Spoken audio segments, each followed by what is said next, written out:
Poor alien girl was rejected by the orphanage and thrown out until a human adopted her. The town of Larkwood was small and quiet, a place where everyone knew everyone else.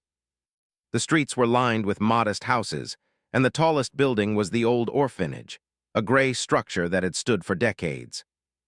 Children played in the dusty courtyard, their laughter echoing off the walls, while the staff moved through the hallways, busy with chores and schedules.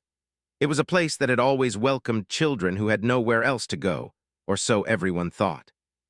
But on one chilly morning, the orphanage doors opened to someone no one had ever seen before, someone who would challenge the very idea of what it meant to belong. The girl who stepped through the orphanage gates was unlike any child the town had ever known. Her skin had a soft, almost glowing quality, and her eyes were large and unusually bright, reflecting light in a way that made them seem almost otherworldly. Her hair shimmered in colors that shifted with the light, from a deep midnight blue to streaks of silver. She moved with a quiet, cautious grace, as though she had spent her life observing rather than participating. The orphanage staff exchanged uneasy glances. They had seen children come and go, some timid, some bold, but never anyone who seemed so different. The girl walked slowly toward the main entrance, clutching a small bag of belongings. She was quiet, almost painfully so, her gaze flicking nervously from one adult to another. When the head of the orphanage, Mrs. Hargrove, approached her, the girl lowered her eyes and spoke softly. Her voice had a musical quality, gentle and precise, yet it carried a weight that made the words feel important. I need a place to stay," she said. "Please." Mrs. Hargrove hesitated. She had managed the orphanage for more than 20 years and had seen children from all walks of life. Some were mischievous, others shy, some angry, some sad, but they were all human, familiar, understandable. This girl, however, was different in ways she couldn't explain. There was a strange aura about her, something intangible, almost like a shadow or a light flickering just out of reach. Mrs. Hargrove frowned, unsure how to respond. We're not sure we can take you in," she said carefully. "Do you have anyone to stay with?" The girl shook her head. Her expression was calm but tinged with sadness. She had expected rejection. It had been a pattern throughout her short life, a constant push from people who didn't understand her. She had been left alone before, and she had learned to survive, to keep moving, to hide her differences. But this time, something deep inside her told her to try again. Maybe this place, this orphanage, could be different. Maybe someone would see her. As the staff whispered among themselves, the children outside began to notice the girl. They paused in their games, staring with curiosity and confusion. She did not look like the other children they were used to. She was taller, thinner, with long, elegant fingers and an almost ethereal presence. Some of the older children giggled nervously, unsure whether to approach or keep their distance. A few of the younger ones, drawn by her soft voice and quiet demeanor, edged closer, eyes wide with wonder. The girl knelt down to meet the youngest child, a little boy with tangled hair and dirt on his face, who had been hiding behind the swings. She offered him a shy smile, the kind that could melt the hardest heart. "Hello," she whispered. "What's your name?" The boy blinked, surprised that someone so different could be so kind. "Tommy," he replied softly. Are you staying here?" "I hope so," the girl said. Her words were sincere, filled with a longing that only someone who had known loneliness could understand. She wanted to belong. More than anything, she wanted to be seen, to be treated like any other child rather than an oddity to be avoided. But as the staff continued to discuss her fate, it became clear that acceptance would not come easily. Mrs. Hargrove finally turned to the girl, her expression conflicted. "I'm sorry," she said gently. "We don't have the resources to take care of someone like you." The words hit the girl harder than she expected. She had known this was a possibility, but it still stung. She wanted to explain herself, to tell them she could learn, that she could help, that she could belong, but the words caught in her throat. She had grown used to the disbelief in people's eyes, the way they stepped back instead of forward. And so, without another word, the girl stood up and walked toward the gate. Her steps were slow, measured, but there was a quiet determination in her movements. She did not cry, nor did she plead. She had learned that tears and pleas often fell on deaf ears. Instead, she focused on what she could control, the path ahead. She would find another way, another place, another chance. She always had, and she always would. Outside the orphanage, the air was crisp and cold. The streets were empty at this hour. giving her a brief moment of peace before the world's judgment began again. She clutched her bag closer, feeling the small comfort of her few belongings.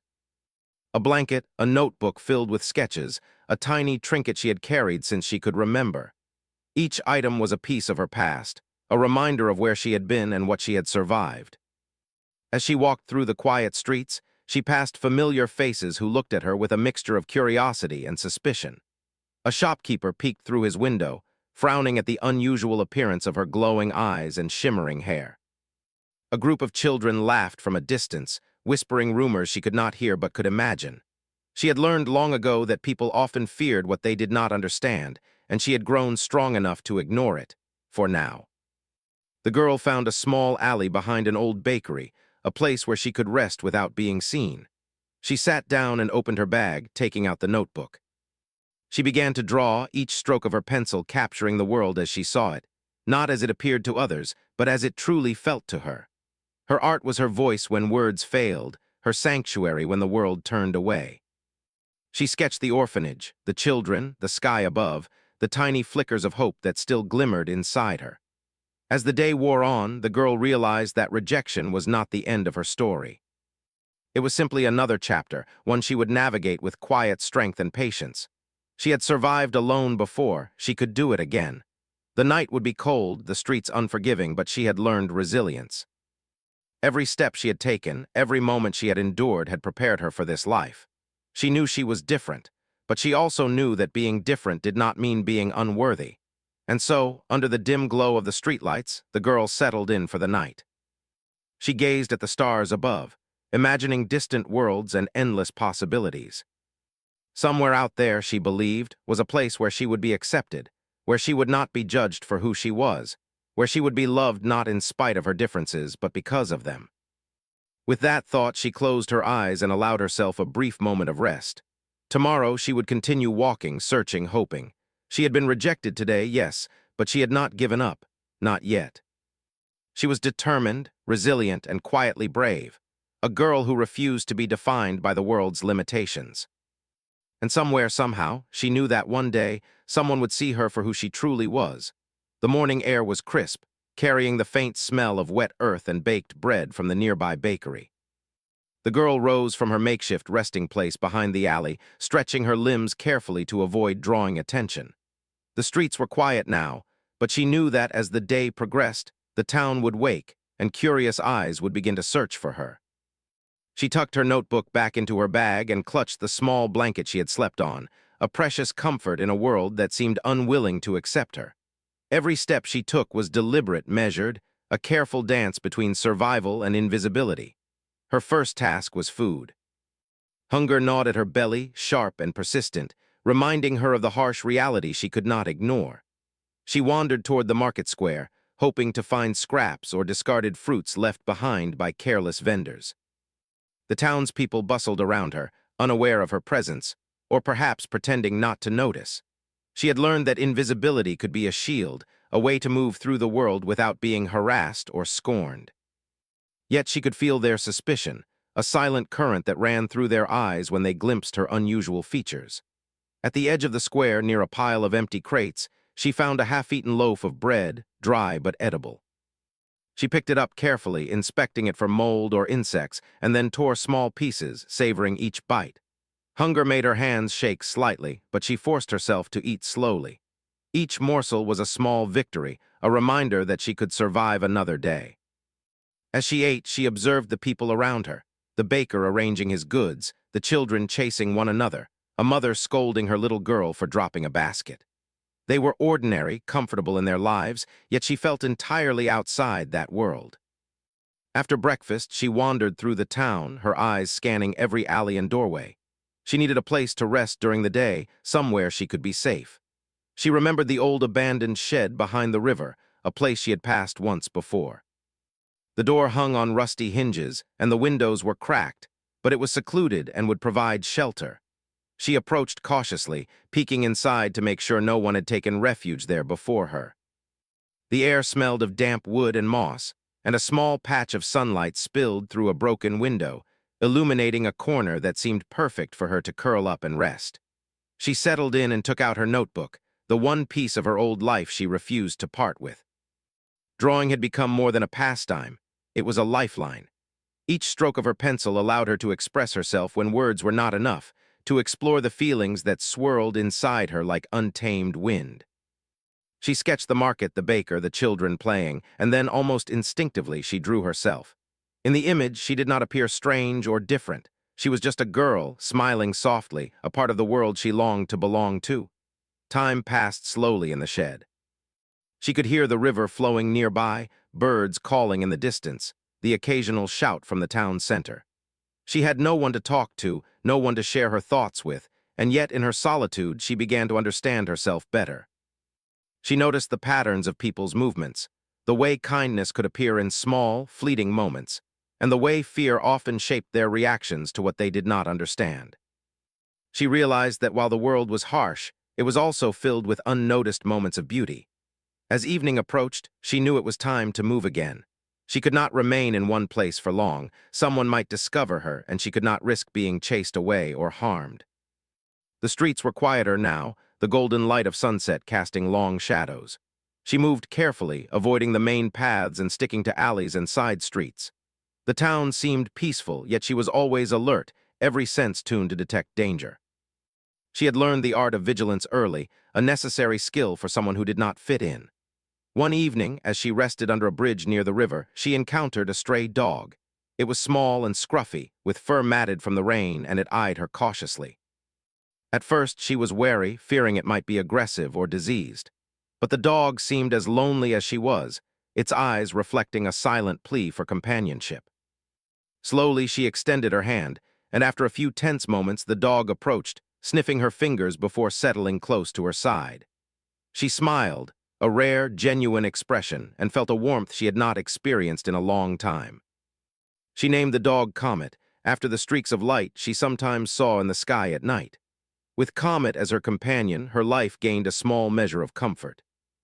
The dog followed her wherever she went, alerting her to danger, sharing warmth on cold nights, and providing a sense of connection that had been missing for so long. Together, they explored the outskirts of the town, searching for food, finding safe places to sleep, and keeping one another company. She spoke to Comet often, telling him stories of the worlds she imagined, the distant lands she hoped to see, and the life she dreamed of having. Though he could not answer, she felt understood in a way she rarely had with humans. Despite her resilience, the girl faced constant challenges.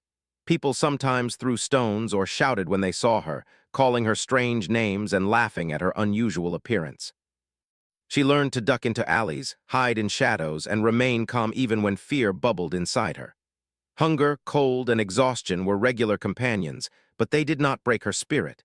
She had survived worse, and she had grown strong, learning to adapt and improvise.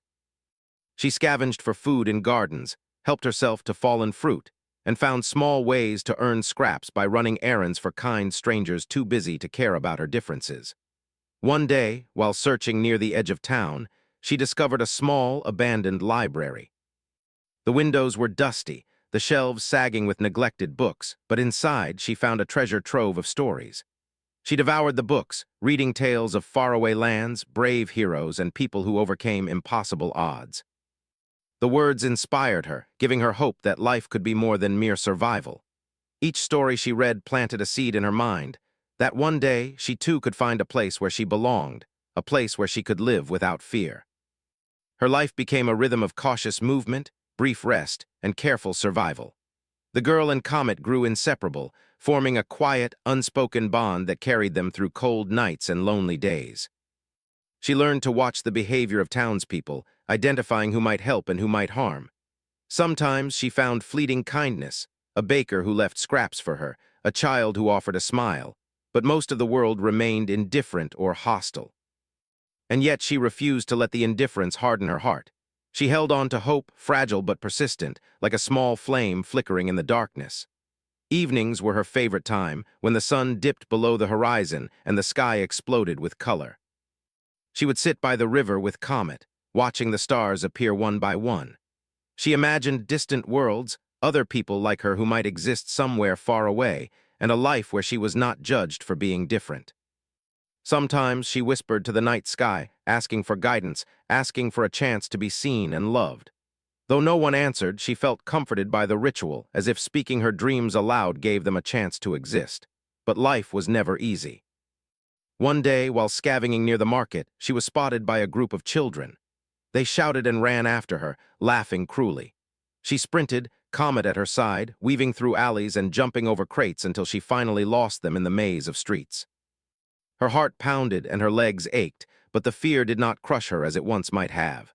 She had learned to survive, to keep moving, to trust in her own strength.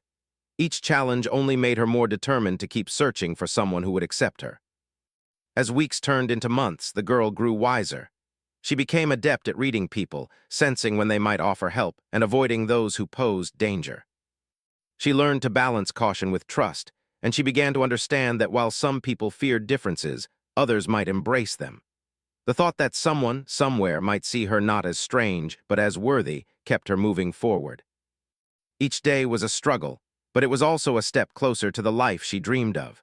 One particularly cold night, as she huddled with Comet under a broken bridge, she thought about the orphanage again. She remembered the rejection, the fear in the staff's eyes, and the whispered conversations that had sealed her fate. For a long time, those memories had haunted her, but now they felt like distant echoes.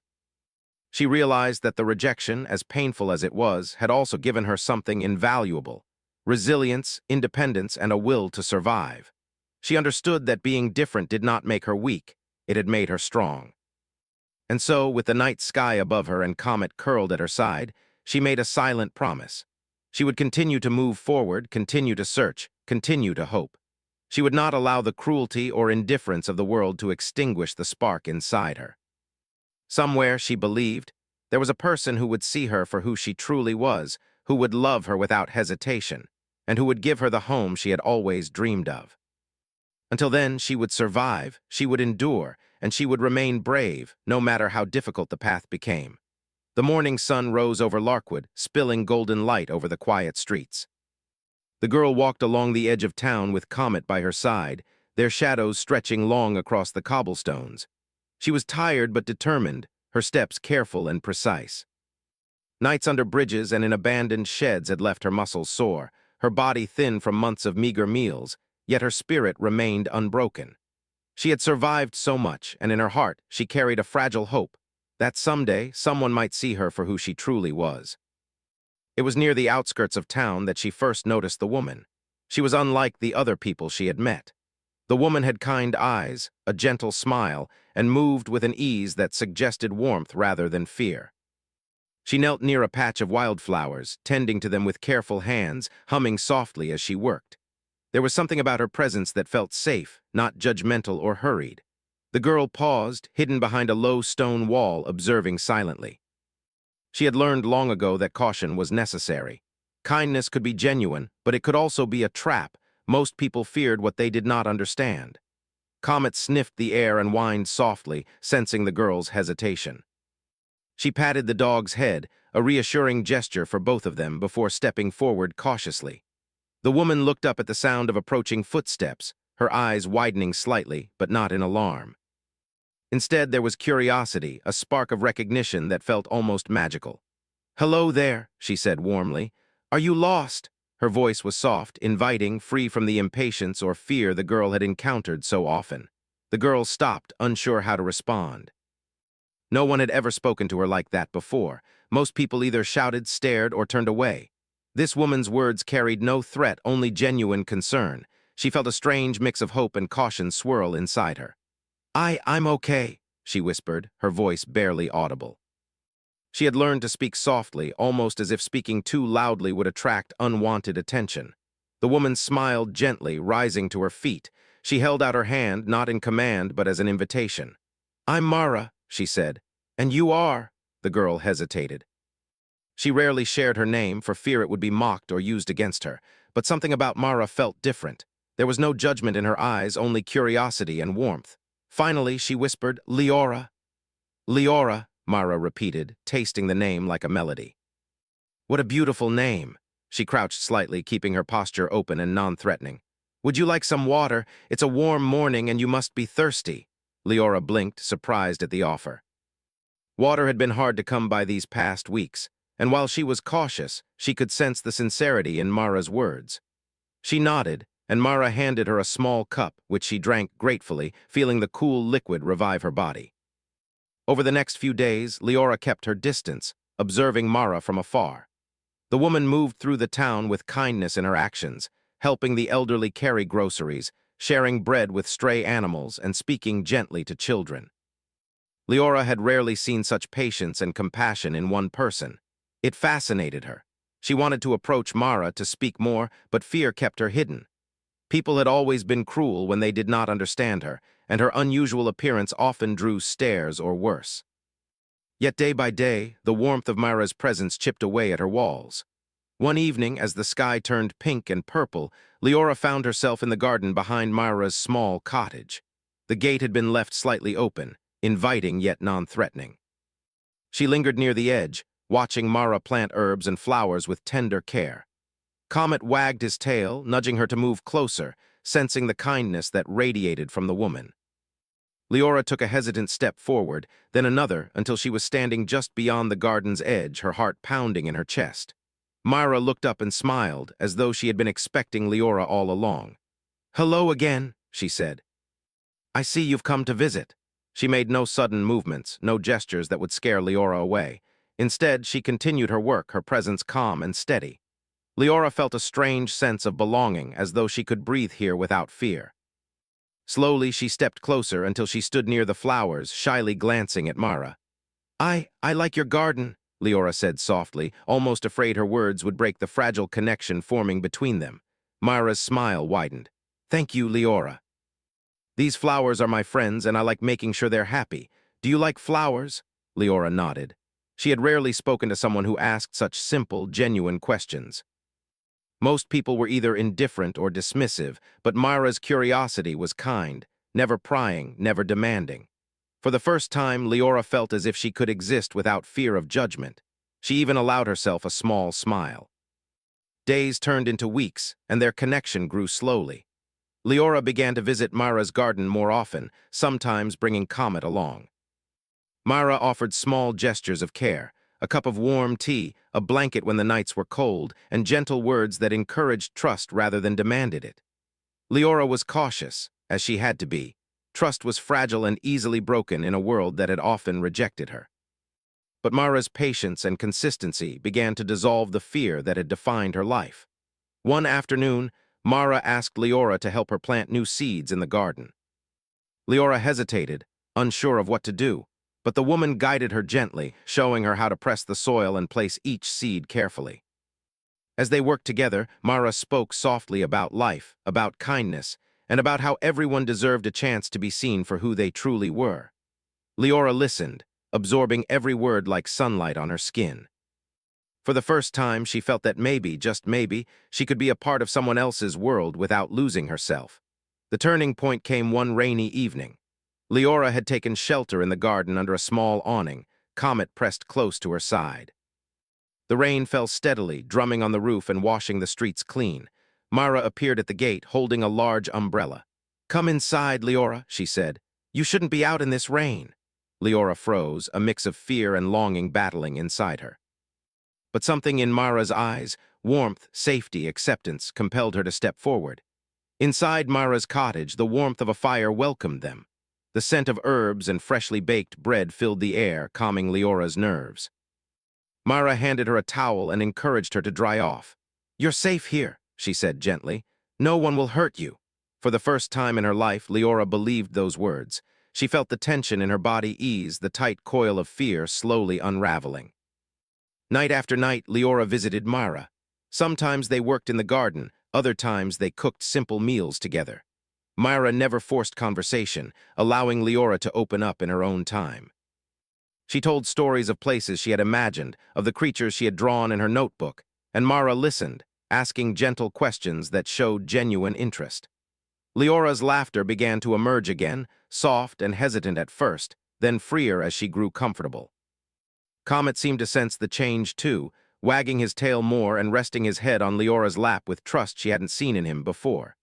Slowly, Mara broached the subject of adoption. She spoke with care, explaining that Leora did not have to remain alone, that she could have a home, a place where she belonged and was loved. Leora froze at first, the idea almost too incredible to accept. People had promised safety before, only to break those promises. But Mara's eyes were steady, patient, and filled with unwavering kindness.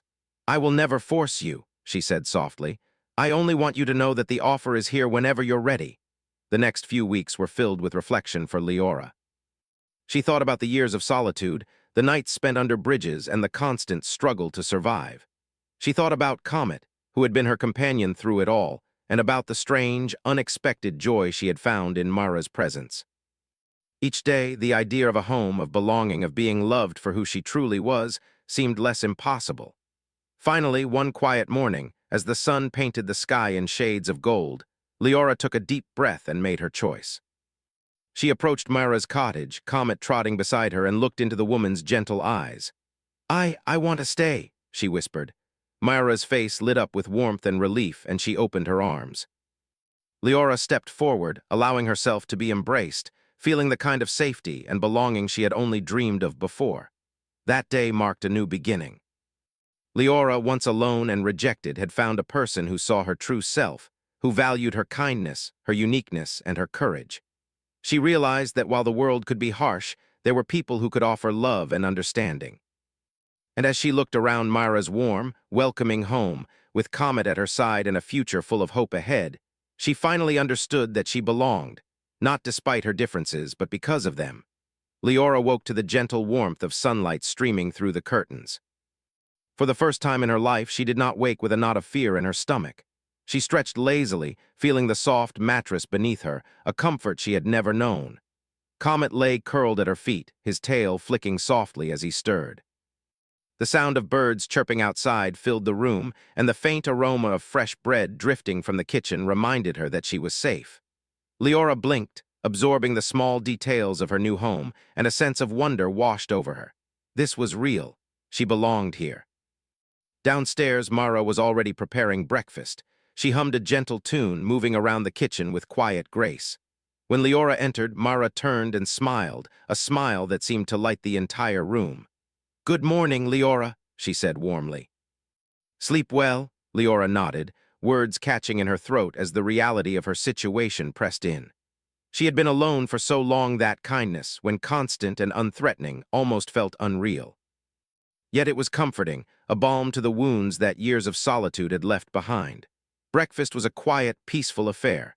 Mara placed warm bread and honey on the table, along with a steaming cup of tea for Leora. Comet sat loyally by her side, his head resting on her knee. Leora took a bite, savoring the simple meal, and realized that food could taste like more than survival. It could taste like love and care. For the first time, she did not have to think about hiding or rationing, and the sensation of security made her chest ache with emotion. Mara watched her with a soft gaze, understanding without words that Leora was still learning to trust this new world. After breakfast, Mara suggested a small project. She led Leora to the garden, where they would plant flowers and herbs together. Leora hesitated at first, unsure if she had the skills or patience, but Mara guided her gently, showing her how to press the soil, how to place seeds carefully, and how to water them without washing them away. "You'll see," Mara said softly. "Just a little care and life will grow. You can do the same, Leora." Her words resonated deeply. Leora realized that growth, both in plants and in herself, required patience, trust, and dedication. As they worked, Mara spoke of the world beyond Larkwood. She told stories of other towns, of people who had embraced the unusual and celebrated differences, and of children who had found families in the most unexpected ways. Leora listened, captivated.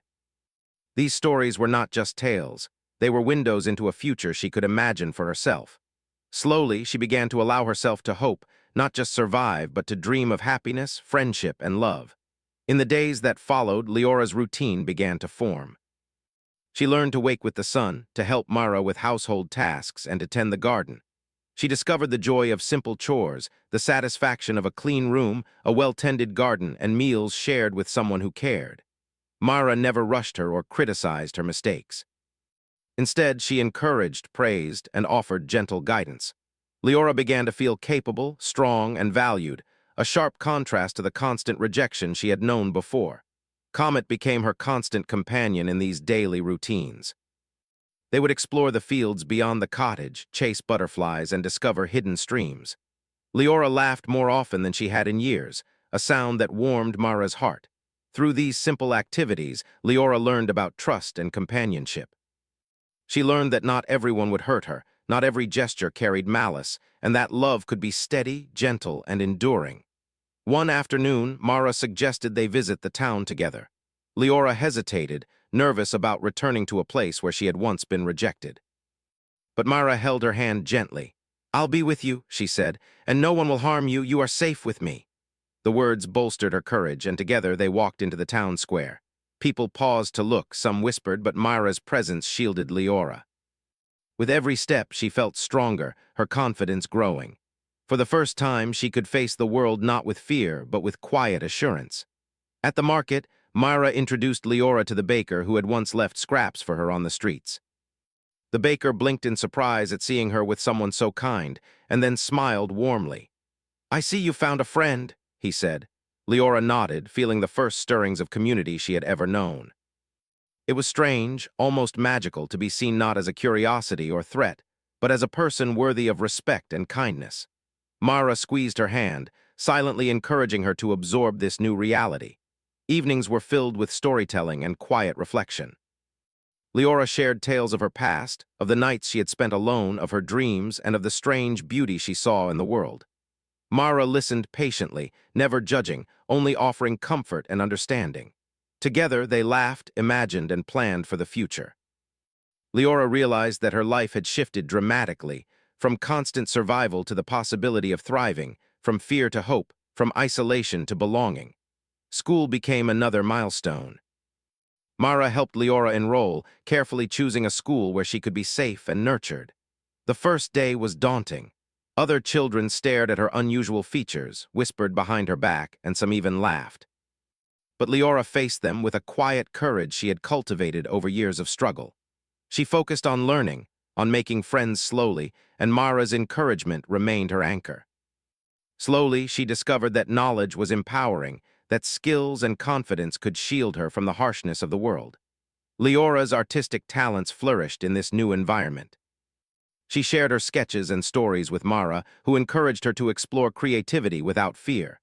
She painted flowers, animals, and landscapes, and sometimes she captured herself in her drawings, not as different but as whole. Mara proudly displayed these creations around the cottage, celebrating Leora's uniqueness and creativity. Each piece became a reminder that she was valued, that her differences were a strength, not a curse. Friendship gradually entered Leora's life. A few classmates, curious and kind, approached her. They asked about her sketches, about Comet, about the flowers she planted in Mara's garden.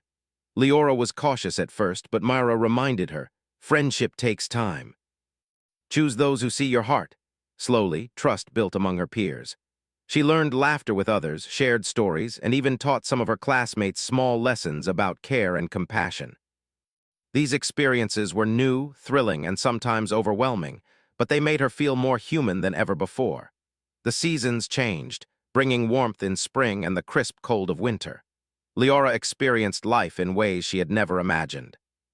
She harvested herbs, baked bread with Mara, explored the nearby woods, and celebrated holidays with her new family.